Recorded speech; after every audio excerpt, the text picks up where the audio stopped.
masalah yang dulu, uh, masalah air yang masuk najis. Dia katanya belum pada ni sedikit masalah air yang masuk najis. Dia katanya dan ada kalanya air kena najis, iaitu dua perkara.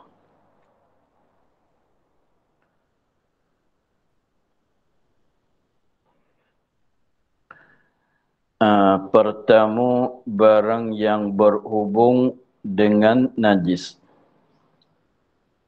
yang menajiskan, padahal ia kurang daripada dua qala. Bahagian yang pertama dia katanya barang yakni air yang berhubung dengan najis, yakni air yang kena najis, masuk najis. Tapi najis tu yang menajiskan. Najis yang menajiskan, yakni menajis akan air. Kita ulang di situ ya.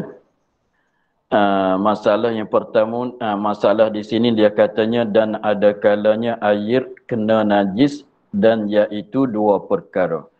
Air yang kena najis maknanya air mutlak asalnya, tetapi ada masuk najis. Maka air yang masuk najis, yang kena najis itu dua perkara. Iaitu pertama, barang yang berhubung dengan najis. Yakni air yang berhubung yang masuk najis. Air yang ada bersentuh dengan najis. Najis masuk dalam air betul-betul ke, artinya air itu ada bersentuh dengan najis, tetapi najis tu dia kait. Najis yang menajiskan. Najis yang menajiskan, yakni najis yang menajis akan air. Najis yang menajiskan, yakni najis yang menajiskan air. Jadi mana dia ada juga setengah-setengah najis tidak menajis akan air apabila dia masuk dalam air. Ialah najis bangkai. Najis bangkai yang tidak mengalir darahnya. Dengan sebab kecil dah badan dia, maka tidak ada darah kat dalam badan dia, maka tidak adalah darah yang mengalir sekiranya kalau ketika pada masa dia hidup. Pada masa dia hidup tu, kalau kita potong anggota dia, dia tak mengalir darah. Seperti lipas, seperti lalat, semut, nyamuk, binatang yang haiwan yang kecil-kecil, yang tidak mengalir darahnya, seperti cicak. Cicak itu sama juga. Maknanya ketika dia hidup, kalau kita potongkan anggota dia, maka tidak mengalir darah. Maka apabila binatang yang tersebut tu mati, semut yang mati, lalat yang mati, jadi pendekatannya binatang yang tidak mengalir darah pada masa dia hidup kalau kita potong anggota dia. Memanglah ketika jadi bangkai itu dia tak mengalir darah semata dah. Kalau ayam yang mati sekalipun, kalau itu pun dia tak mengalir darah. Ni masa dia hidup, kalau kita potong anggota dia tidak mengalir darah sebab tidak ada darah kat badan dia. Seperti biasanya daripada binatang yang kecil-kecil, seperti cicak, setengahnya, setengah daripada kataknya pun sama juga, tak mengalir darah lagi. Katak yang kecil-kecil tu tidak mengalir darah lagi. Apabila mati jadi bangkai. Apabila mati jadi bangkai. Apabila jadi bangkai itu semua jenis-jenis bangkai najis kesemuanya. Semuanya bangkai najis ke semua. Bangkai hayawan semuanya najis, tak kira besar atau kecil. Maka semut yang mati pun dikatakan bangkai. Ayam yang mati dengan tidak disembelih dikatakan bangkai. Gajah yang mati pun memang orang tak sembelih, maka itu pun bangkai juga. Jadi setiap-tiap binatang yang mati itu dikatakan bangkai kesemuanya. Mati dengan tidak disembelih yang sah pada syarak dikatakan bangkai kesemuanya. Maka setiap-tiap bangkai adalah najis. Maka bangkai semut pun najis. Tetapi semut ini ketika dia hidup, kalau kita potong anggota dia, dia tidak mempunyai darah. Tidak ada darah yang mengalir. Yang naknya tidak ada darah yang mengalir. Kalau ada darah juga tetapi tak sampai mengalir, maka dikira katanya tidak berdarah. Maka najis itu bangkai binatang yang kecil seperti bangkai semut tadi, apabila dia masuk dalam air, masuk dengan secara sendirinya, bukan dengan sebab kita ambil masuk dalam air, kita campur masuk dalam air, maka bangkai itu tidak menajis akan air. Tidak menajis akan air. Tetapi selama mana tidak hancur badannya. Kalau hancur, mengubah, itu menajislah. Sebab tu dia kata di sini, pertama barang yang berhubung, yakni air yang masuk, najis. Lepas tu najis tu najis yang menajis akan air. Jadi najis ini kalau dia masuk dalam air, dia menajis akan air.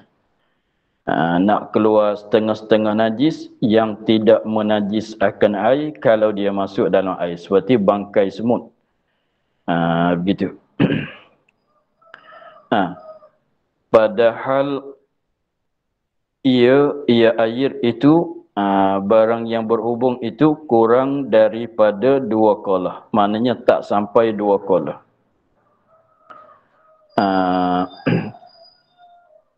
Kurang daripada 2 kolah, maknanya tak sampai 2 kolah. Ini kita panggil air yang sedikit. Maka air kalau tak sampai 2 kolah, air yang kalau tak sampai 2 kolah, apabila masuk oleh najis yang menajiskan air, maka apabila masuk oleh najis lain daripada najis bangkai yang tidak mengalir darah, maka air itu semata-mata masuk najis, dah jadi mutanajis.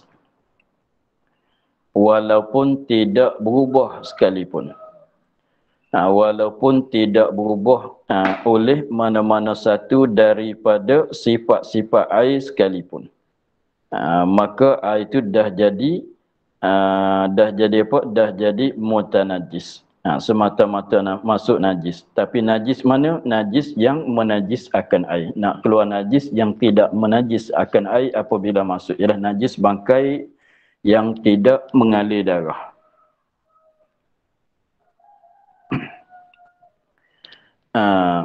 Itu masalah air yang tak sampai 2 kolah. 2 kolah tu lebih kurangnya 200 liter. Dan keduanya barang yang berhubung ia dengan najis. Barang yang berubah. Barang yang berubah, barang tu ialah air.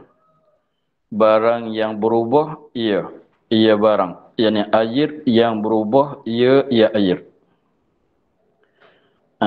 Kita maklum sebut kata berubah tu ialah berubah sifatnya. Sifat bagi air itu ada 3 sifat. Ialah rasaan, warnanya dan baunya. Barang yang berubah ia barang yakni air yang berubah. Berubah rasaan daripada tawar kepada ada rasa masin masalah. Katalah artinya daripada jernih kepada jadi berubah warnanya. Jadi kuning ke masalah katalah. Daripada tidak berbau kepada jadi ada baunya.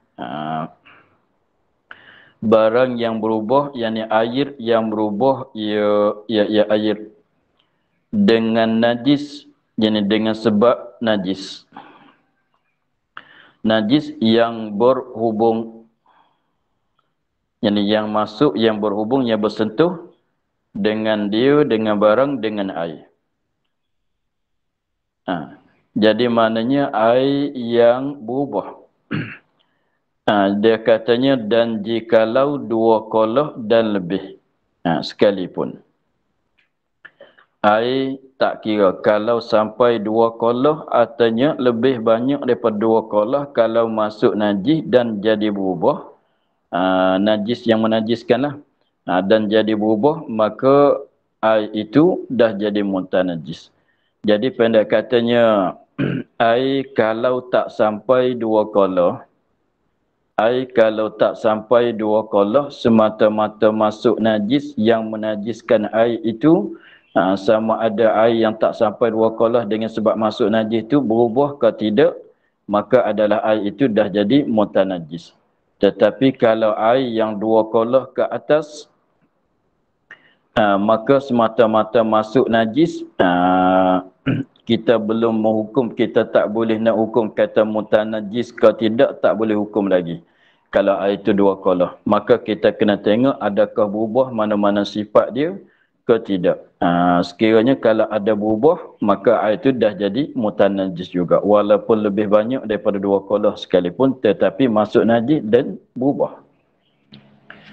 Maka dia katanya, maka kedua-duanya, dua bagai air saat ni, pertama dan yang kedua, dinamakan, dipanggil air mutanajjis. Dua-dua bagai tadi, air yang tak sampai dua kolah, masuk najis yang menajis, maka air itu jadi mutanajjis. Yang keduanya, air sampai dua kolah dan berubah, air yang berubah dengan sebab masuk najis, walaupun dia tu dua kolah atau lebih, maka dikatakan air itu air mutanajjis. Kemudian air mutanajjis ini mana air tetapi kena najis. Sebab mutanajjis kita faham begitulah, yang kena najis. Kena najis sebab masuk, katalah. Apabila katanya air yang mutanajjis, tiada suci. Tiada suci dirinya. Di air itu tidak suci. Memanglah sebab dia mutanajis. Dan tiada menyucikan. Ini tiada menyucikan yang lain. Jadi tak boleh kita guna untuk nak menyucikan najis dan menyucikan akan hadas. Gitu. Bersalahan jikalau ada sampai. Ini jikalau adalah air itu sampai dua kolah. Bersalahan jikalau ada sampai. Ini adalah air itu dua kolah, kalau ikut liternya 200. 200 liter. Itu lebih kurang. Bersalahan jikalau ada sampai dua kolah. Ini adalah air itu sampai dua kolah. Sukatan dianya sampai dua kolah. Dan ini kitab ada jatuh. Kita tambah dan tiada berubah. Nak betulkan kitab. Jadi perkataan tiada tu tak ada. Nak kita betulkan kitab. Dan tiada berubah. Dan tiada berubah. Tambah tiada. Dan tiada berubah dengan najis sekali-kali. Dan tiada berubah dengan najis sekali-kali. Kita ulang balik. Bersalahan jikalau ada sampai ni, jikalau adalah air itu sampai 2 kolah. Air di dalam satu bekas itu sampai 2 kolah. Kemudian dan tiada berubah dengan najis dengan sebab masuk najis. Dengan najis, yakni dengan sebab masuk najis. Air 2 kolah atau lebih.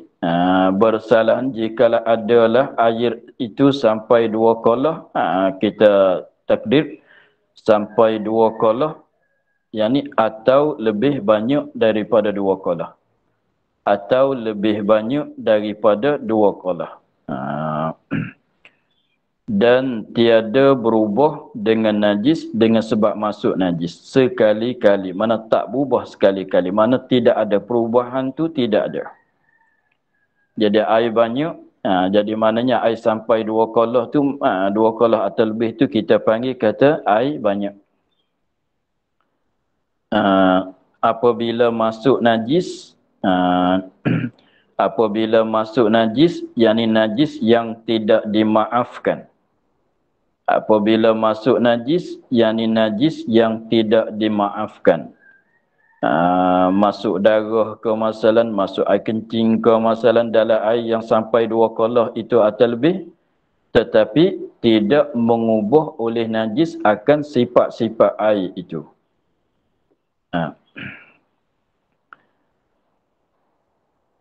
Jadi air sampai 2 kolah atau lebih. Masuk najis yang tidak dimaaf.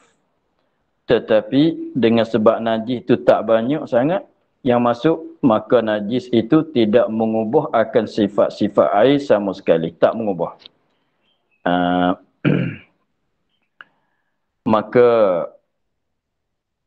di situ air yang sampai 2 kolah ini maka tidak jadi mutanajis. Ini maksud daripada kata bersalahan. Jadi maknanya bersalahan jikalau adalah air itu sampai 2 kolah dan tiada berubah dengan najis sekali-kali, yakni maka air itu tidak mutanajis. Air itu tak jadi air mutanajis, bahkan air itu suci serta boleh menyucikan yang lain. Jadi air itu masih jadi air mutlak lagi. Seperti biasanya kat kolah-kolah masjid kat kampung tu ada kolah, tempat ambil wuduk. Lepas tu dia ada buat bumbung. Kolah tu dia ada buat bumbung, kan cicak banyak kat bumbung. Maka cicak ada kat situ, maka najis cicak tu masuk kat kolah. Tetapi air kolah tu tidak, air dalam kolah itu tidak jadi berubah dengan sebab masuk tak cicak. Maka air itu masih suci serta boleh menyucikan. Kalau nak minum pun boleh, nak ambil wuduk, nak mengakatkan hadas pun boleh. Satu masalah. Dan tiada pula dengan yang suci, dan tiada berubah pula.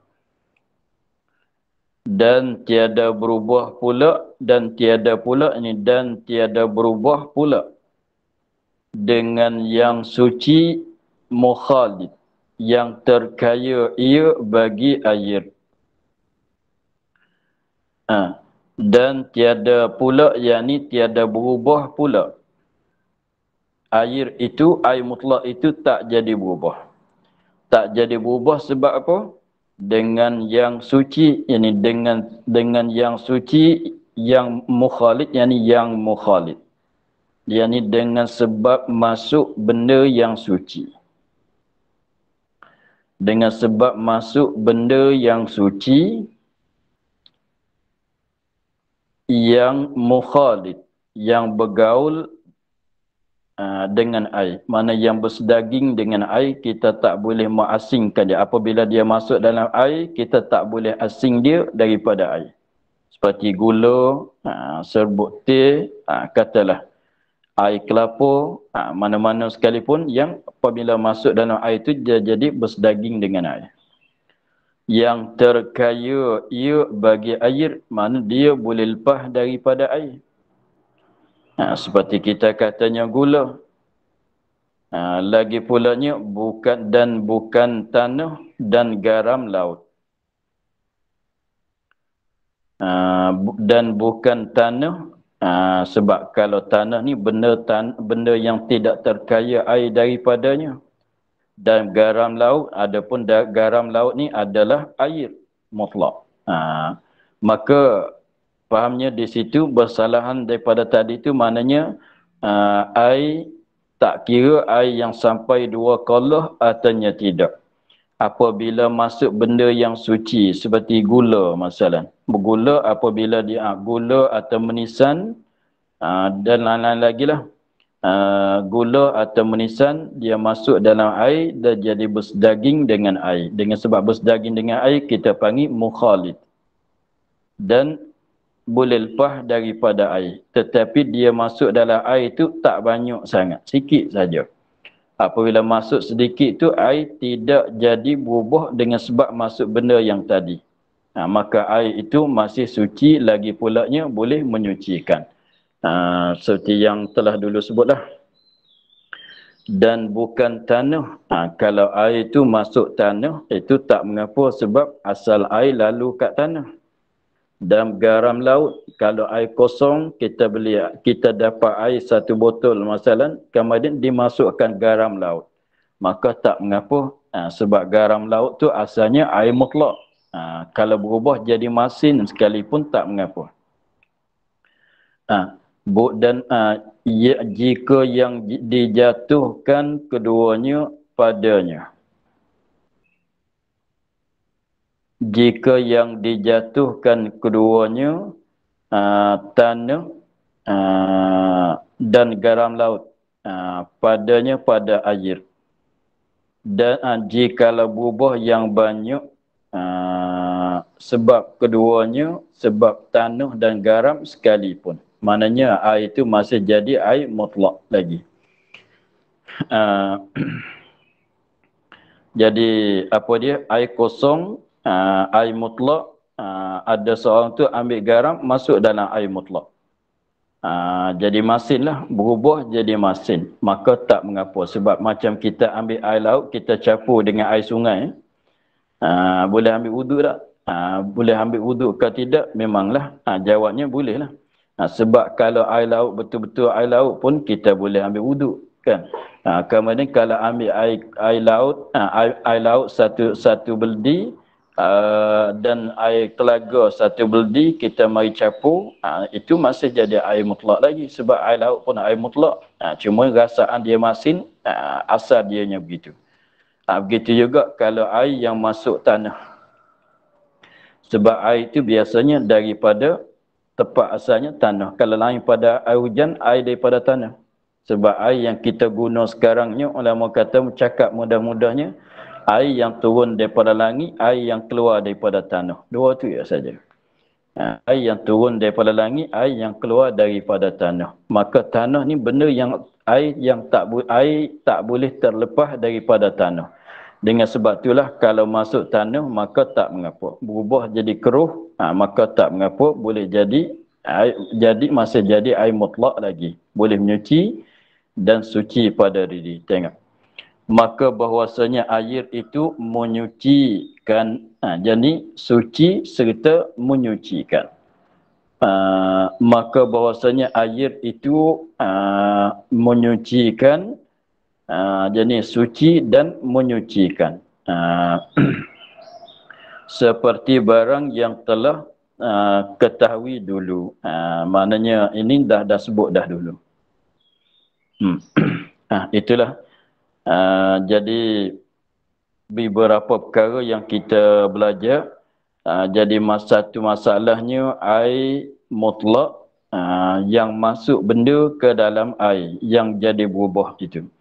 Maka kita kena tengok kalau berubah dengan sebab najis, kalau berubah dengan sebab najis, maka tak kira air itu sampai 2 qalah ke tidak, maka air itu dah jadi mutanajis. Tak boleh nak minum, tak boleh nak masuk dalam masakan dan tak boleh guna mengangkatkan hadas dan menyucikan najis. Kemudian air yang mutlak apabila masuk masuk tanah dan garam laut, Walaupun berubah yang banyak sekalipun, maka air itu masih jadi air mutlak. Begitu. Dan setengah daripadanya yang kita telah lepas dulu, sekiranya kalau air itu masuk benda yang suci, tetapi yang bersedaging dengan air, yang tak boleh, yang air itu tidak terkaya, seperti air yang kosong masuk serbuk teh, serbuk kopi, masuk gula, masuk menisan, sehingga jadi berubah air itu, maka air itu suci pada diri, tidak boleh menyucikan. Begitulah. Itu setengah pada benda yang kita belajar dulu. Kemudian di sini pula dia katanya far'un, ini suatu furu', suatu masalah, suatu furu', suatu masalah yang berpecahan daripada masalah-masalah yang dulu. Apa dia? Dia katanya adalah air yang berubah. Sama ada dengan suatu yang suci atau najis.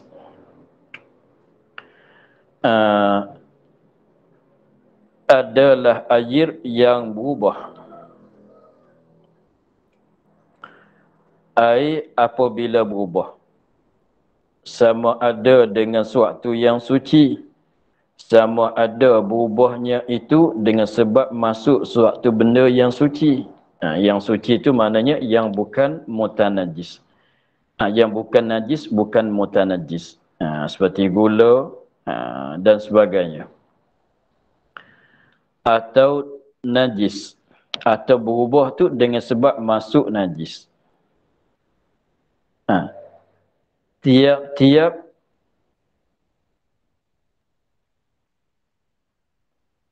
daripada keduanya. Tiap-tiap daripada keduanya berubah. Mana dia keduanya? Tiap-tiap daripada keduanya yang ni berubah dengan suatu yang suci, itu satu. Dan berubah dengan sebab najis. Berubah dengan benda suci dengan sebab masuk benda suci, satu benda. Satu perkara. Berubah dengan sebab masuk najis, itu dua perkara. Tiap-tiap daripada keduanya, daripada kedua ialah air yang berubah dengan sebab masuk benda yang suci, itu satu.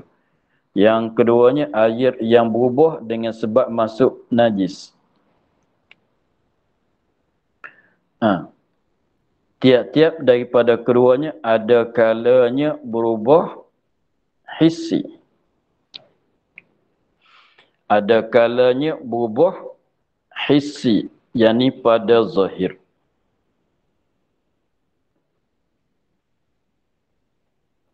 Ada kalanya berubah hissi.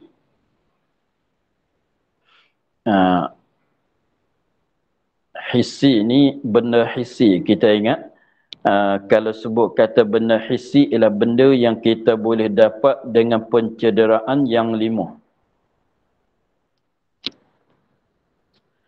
Benda hissi ialah benda yang kita boleh dapat dengan pencederaan yang lima. Itu dikandaki benda hissi. Itu kalau mana-mana tempat dia kata ini benda hissi. Yang hissi. Yang hissi itu maknanya setiap perkara yang kita boleh dapat dengan pencederaan yang lima, maka dikatakan hissi. Benda suara benda hissi, sebab kita boleh dengar. Warna putih, hijau, kuning, itu dikatakan benda hissi sebab kita boleh tengok dengan mata. Masin manis, benda hissi sebab kita boleh rasa dengan lidah. Bau harum, bau busuk, benda hissi sebab kita boleh dapat dengan perhidu. Sejuk panas, benda hissi sebab kita boleh sentuh. Tetapi maksud dengan benda hissi di sini berubah hissi, ada kalanya berubah hissi yang nisbah bagi airnya ialah tiga perkara saja. Tiga perkara saja ialah yang boleh tengok dengan mata dapat dengan mata, dapat dengan lidah, dapat dengan perhidu. Tiga perkara itu saja. Jadi yang berubah hissi, jadi yang berubah pada tiga bagai sifat. Ya dah? Hissi yang kita dapat dengan perasa ialah lidah. Dan dengan hidu dan dengan mata. Sebab tu katanya berubah dia tu pada tiga sifat. Tiga sifat ini boleh dapat dengan tiga pencederaan. Berubah pada hissi nisbah bagi air, tiga perkara saja, bukan lima lah. Sebab kita tilik kepada berubah di sifat, bukan berubah di diri air. Kalau jadi sedikit, jadi banyak, itu tak panggil kata berubah di sini, tak dimaksud kata berubah di sini. Bahkan berubah tu berubah pada sifat. Maka sifat air yang kita tiba di sini tiga perkara saja. Ialah sifat air yang kita dapat dengan mata. Berubah yang kita boleh tengok perubahan dia tu dengan mata. Berubah di mana? Di warna. Air jadi berubah yang kita boleh dapat dengan mata. Ialah berubah pada warna. Maksudnya begitu. Air yang berubah, perubahan dia tu boleh kita rasa dengan lidah. Yang kita boleh rasa perubahan dia tu dengan lidah. Maknanya berubah pada rasaannya. Dan juga satu laginya, berubah yang kita dapat dengan perhidu. Maknanya berubah pada baunya. Tiga bagai berubah gitulah. Jadi air yang berubah pada tiga perkara, ialah berubah pada tiga sifatnya, ialah warna dia, bau dia dan rasanya. Adapun berubah jadi sedikit, jadi banyak, itu tak bilang kata berubah. Dan begitu juga jadi sejuk, jadi panas, maka tak bilang kata berubah. Sebab tu air sama saja, air mutlak, tak payah tanyalah, air mutlak tu air sejuk ke air panas. Itu tak payah kita tanya. Ada setengah dia tanya juga, air mutlak, kemudian kita rebus. Selepas pada rebus jadi apabila rebus tu masih jadi air mutlak ke tidak? Kita jawab katanya panas sejuk tak kira. Tak kira kata berubah. Gelegak tak gelegak kita tak kira kata berubah di sini. Sebab kalau berubah dengan tiga sifat tadi. Berubah dengan tiga sifat tadi. Hanya tak boleh kita gunakan ambil wuduk dengan air yang panas sebab mudarat kepada anggota. Itu ya. Bukan dengan sebab bukan air mutlak. Air yang terlalu panas haram kita kalau terlalu panas haram kita ambil wuduk dengan air yang terlalu panas sebab mudarat akan mudarat kepada badan, jadi menecuhlah badan kita. Itu ya.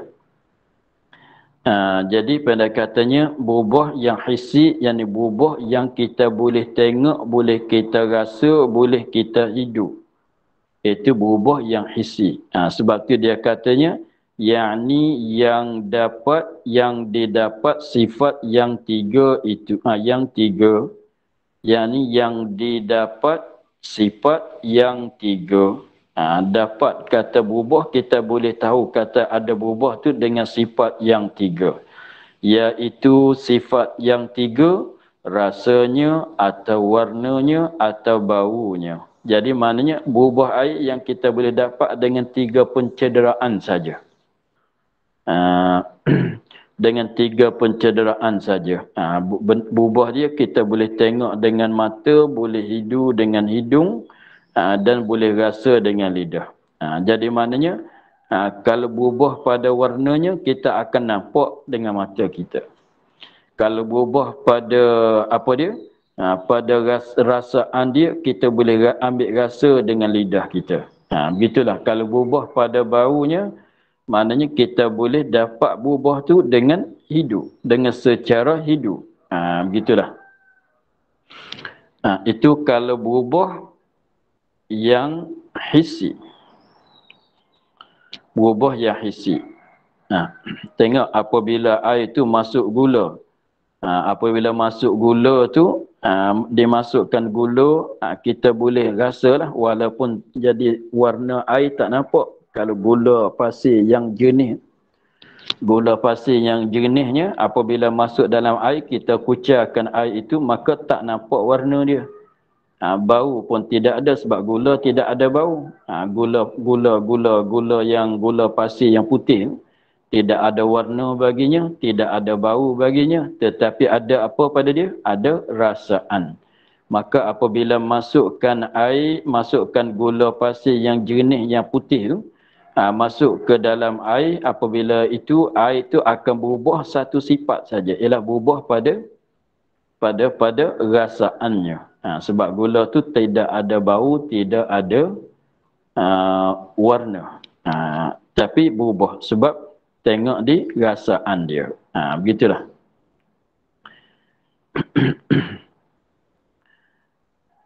Dan ada kalanya berubah takdiri. Ini bahagian yang kedua. Masuk benda suci jadi berubah. Masuk najis jadi berubah. Tetapi berubah pada takdiri, ini pada kiraan saja. Berubah pada takdir, pada kiraan, yang pada hukum saja. Tetapi kalau kita tengok dengan mata, tak nampak perubahan dia. Kalau rasa dengan lidah, tak dapat perubahan dia. Kalau kita hidup pun tak dapat juga. Tetapi tetap ada berubah. Sebabnya, kenapanya kata kena ada kira berubah pada takdiri juga? Sebab kalau dia air mutlak, dia kita kena ingat begini, masalah berubah takdiri ni, masalah air jadi berubah, dia air mutlak. Air mutlak, kalau masuk di dalam air mutlak itu, air mutlak juga. Maka tak berubah kita panggil. Air mutlak, dimasuk dalam air mutlak itu, akan air mutlak juga. Sebab tu katanya, air laut ambil masuk dalam air sungai. Itu air mutlak masuk dalam air mutlak, itu dikira katanya tak berubah. Kemudian air mutlak apabila masuk benda yang bukan air mutlak. Air mutlak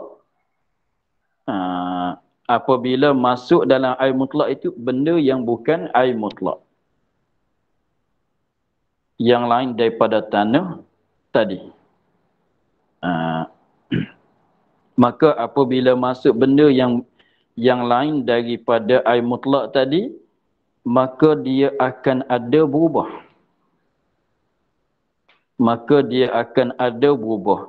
Maka berubah itu ada kalanya berubah pada hissi, yang kita boleh tengok kalau warna dia. Kita boleh hidu kalau baunya. Kita boleh rasa kalau rasaannya.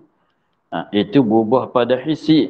Tetapi cuba kita tilik kalau air yang kosong, air yang kosong, air mutlak, kita beli air 1 botol masalah, tiba-tibanya masuk suatu benda yang bukan air mutlak. Apabila masuk tu memang dia kena ada berubah. Tetapi apabila ada masuk benda tu, maka benda itu dia bukan air mutlak. Kemudian dia kena ada berubah. Tengok. Maka sekiranya kalau perubahan itu kita tak dapat dengan pencederaan yang 3. Tengok dengan mata tak dapat. Tengok dengan apa dia? Kalau kita hidup pun tak dapat, kalau kita rasa pun tak dapat. Tengok. Tapi pada kiraannya ada berubah. Tetapi melain daripada masalah katanya air kosong, lepas tu masuk gula yang sedikit. Itu ada berubah, tapi berubah yang sedikit. Itu tidak diiktibar. Ini berubah yang banyak. Maka tengok. Jadi maknanya apabila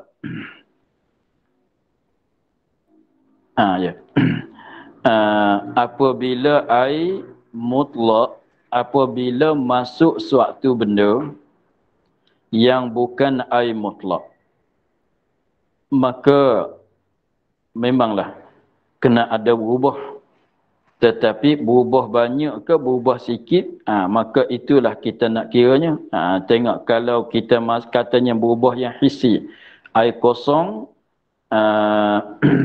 air kosong, air mutlak apabila masuk gula. Apabila masuk gula, masalan, maka dia akan jadi berubah.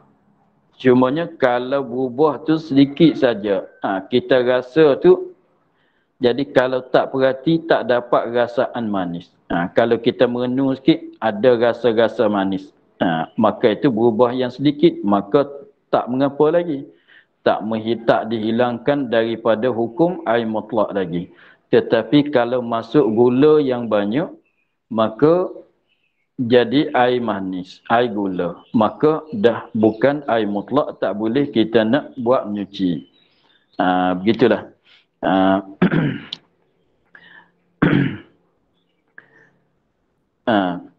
Kemudian apabila masuk benda tadi tu, ada kalanya suatu benda tu dia bukan air mutlak, tetapi sifat dianya macam air. Tengok. Maka dia katanya, maka jikalau dengan suatu yang suci, yang tiada mempunyai sifat itu, seperti air yang musta'mal atau air mawar yang sudah hilang baunya.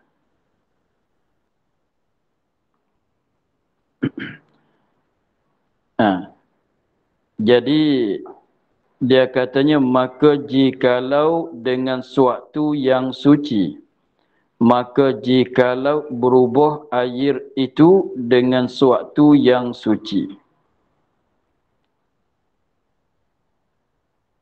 maka jikalau dengan suatu yang suci, maka jikalau berubah air itu dengan suatu yang suci, dengan sebab masuk suatu benda yang suci.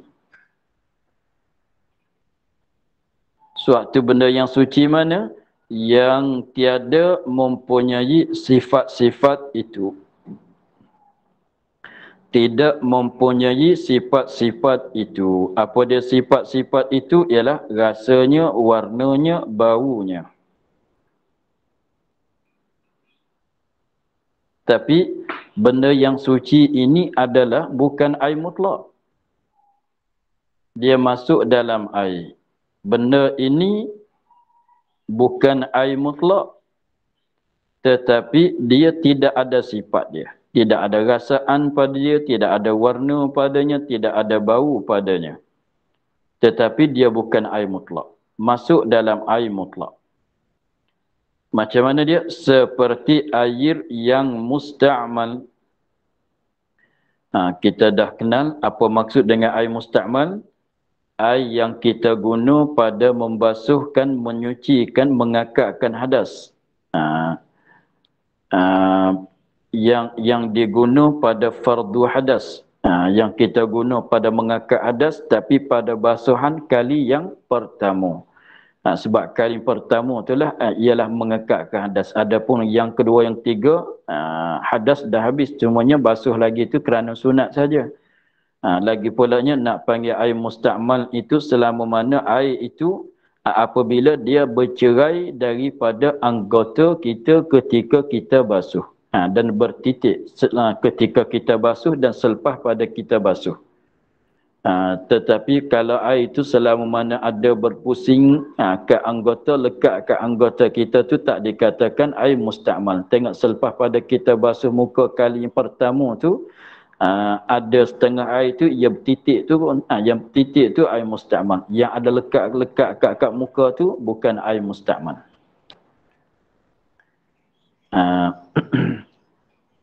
Sebab dia kalau kita basuh mukanya, kalau kita basuh muka tu, air yang lekat-lekat kat mukanya itu bukan air musta'mal. Itu bukan air musta'mal. Tetapi kalau kita sapu, Air kita kali basuh yang pertama, kemudian kita luruknya begini, maka itu jadi air mustakmal. Sebab kalau kita biarkan dia lekat-lekat kat muka tu, itu tak dihukum kata air mustakmal. Sebab selama mana ada lekat kat anggota, tak dikatakan air mustakmal. Tetapi apabila kita tarik turunnya begini, dia bertitik, maka jadi air mustakmal. Begitulah. Rasanya lagi akan datang, dia akan urai balik. Seperti air mustakmal. Maka air mustakmal ini adalah bukan air mutlak. Tetapi air mustakmalnya biasanya tak ada rasaan dia. Tak ada warnanya. Tidak ada baunya. Apabila dia air mustakmal ni masuk dalam air mutlak. Jadi air mutlak kita dah bercampur dengan benda yang bukan air mutlak. Begitu dulu. Atau air mawar, air bunga mawar. Yang sudah hilang baunya. Kita ada pernah tengok air mawar. Air mawar dia jernih. Dia jernih. Dia tak ada warna. Dia air mawar kalau kita kiranya dia ada dua sifat saja. Asal air mawar yang kita perah daripada bunga mawar tu, dia ada dua sifat saja. Dia ada dua sifat saja. Kat air mawar ialah ada rasa, ada bau. Warna tidak ada. Sebab tu dikatakan jernih. Jernih tu mana tidak ada warna. Jadi air mawar yang diperah, yang kita perah daripada bunga mawarnya, jadi jernih, tapi ada bau, ada rasa. Rasa tu tak nak kuat sangat. Yang kuatnya bau harum dia itulah. Jadi maknanya, jadi air bunga mawarnya warna ada ke tidak? Tidak ada. Kemudian air mawar ini apabila kita simpan kat botol dia lama kelamaan tu, dia akan habis baunya. Dia tak bau. Kalau kita tengok macam air biasa ni lah. Maka air mawar yang sudah mati baunya, yang lama yang tak berbau, kalau orang tadi cakap katanya apa? Sudah mati baunya. Maknanya tak berbau. Maknanya air mawar ini macam air mutlak. Bentuk dianya sama, itu sifat dianya sama. Jernih, tidak berwarna, tidak ada rasa, tidak ada bau. Maka air mawar memanglah bukan air mutlak. Tiba-tiba air mawar itu masuk dalam air mutlak. Memang. Mesti kena ada berubah. Tapi kita dapat rasa ketidakberubahan itu tak dapat. Maka itulah dikatakan berubah pada takdir. Tengok, kita katanya air mutlak kita 5 liter masalah. Kemudian kita ada air mustakmal 1 cawan masalah. Maka kita ambil air mustakmal. Memang air mustakmal bukan air mutlak. Apabila kita ambil air mustakmal, masuk dalam air mutlak, memang air mutlak kita mesti ada berubah. Tetapi kalau kita tengok dengan mata, tak nampak perubahan. Kalau kita rasa dengan lidah, tak dapat rasa perubahan dia. Kalau kita hidup pun tak dapat perubahan sebab air mustakmal tidak ada sifat.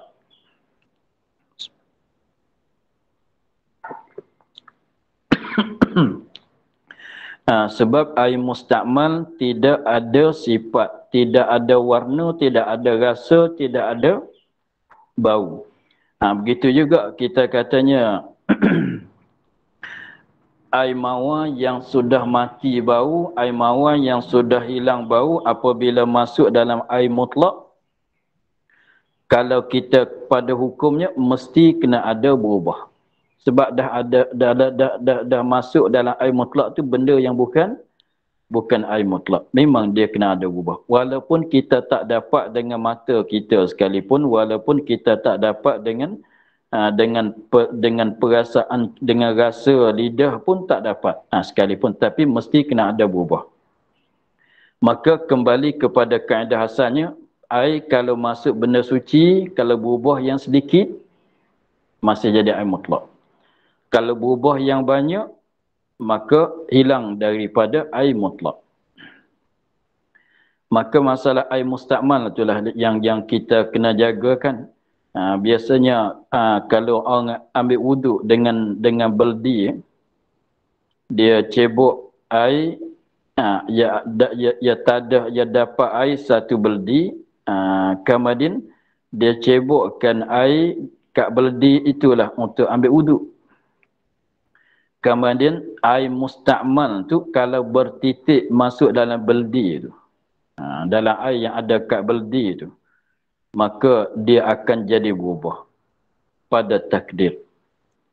Maka berubah, kalau berubah yang banyak, tak jadi air mutlak. Kalau berubah yang sedikit, maka masih jadi air mutlak. Begitulah. Jadi apabila begitu, apabila air yang benda yang suci, yang tidak mempunyai sifat, tidak ada warna, tidak ada rasaan, tidak ada bau, apabila masuk dalam air mutlak, memang kena ada berubah. Pada takdir. Berubah banyak, maka air mutlak itu dah bukan air mutlak. Kalau berubah sedikit, maka masih jadi air mutlak lagi. Maka macam mana kita nak tahu kata berubah sedikit ada atau berubah banyak? Maka hendaklah ditakdir dengan mukhalif yang pertengahan seperti rasa air limau. Seperti rasa air delima dan warna air inab dan bau air lazan. Iaitu dinamakan libanu zakar. Kita panggil lazan artinya libanu zakar tu kita panggil kemian. Orang petani panggil kemian. Sana saya tak pasti. Itulah yang kalau peracu kita letak kat bara api tu jadi berasap. Kemian. Itu lazan. Atau dikatakan libanu zakar. Kalau orang petani panggil kemian. Yang jenis getah yang dapat daripada pokok. Yang tengok jauh-jauh tu macam batu tak batu. Itu lazan. Kita nak tengok dengan masa tu tak sempat nak sepenuhkan masalah kita akan ulang balik. Kita akan ulang balik pada katanya dan ada kalanya berubah takdiri. Kita ulang balik di situ. Maka untuk hari ini kita akhir di situ dan ada kalanya berubah takdiri. Wallahu a'lam, alhamdulillah rabbil alamin.